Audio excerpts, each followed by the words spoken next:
Breaking news off the top. First on Fox, police and EMS are out at a truck stop on the east side investigating an 18-wheeler filled with undocumented immigrants. Thanks for joining us. I'm Ryan Wolf. And I'm Camila Rambaldi. Fox San Antonio's Alejandra Guzman is live tonight at the Flying J Travel Center on the east side. Alejandra, you've been watching this investigation unfold in the last hour. What have you learned?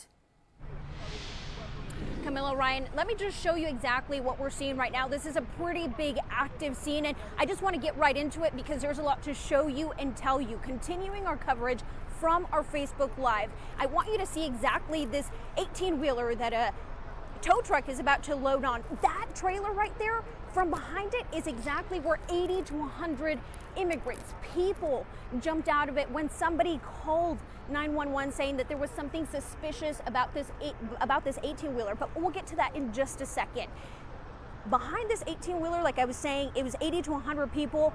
Officials only managed to round up about 29 men and women. Fortunately, no children, no teens were in that atmosphere. Let's pan over exactly to the Via bus right now because those are the 29 people that were checked out. These people are now being loaded onto the Via bus so that they can now continue to be witnesses for Homeland Security. Out of those 29 people, one man did have to be taken to the hospital just as a precaution for dehydration, and that is probably one of the biggest risks we're seeing right now. Like I was saying, 29 people, there was about 100 of them, and that's the risk that they're all running into. There is a Holiday Inn, there was some brushy terrain, and that's exactly where a lot of these officers and firefighters found some of these people, so they're worried that they're gonna get stuck out there in some of the worst conditions in this terrain.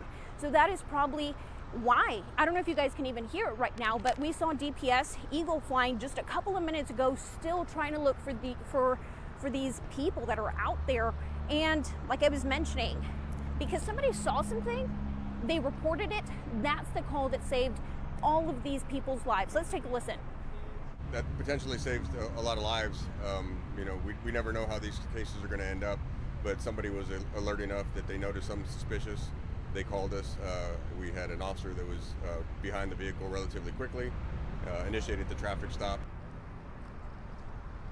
You're probably wondering where the majority of these people are from. We still don't know. Officers are still working and they've handed off this investigation off to Homeland Security. Now, where is the driver? That driver is now in custody. Since Homeland is now taking over the investigation, he will be charged with a federal crime. Of course, this is still a scene that's unfolding. They're still looking for people out in this terrain. So of course, we're going to keep you posted on air and online as this investigation develops. For now, I'm going to send it back to you guys in the studio.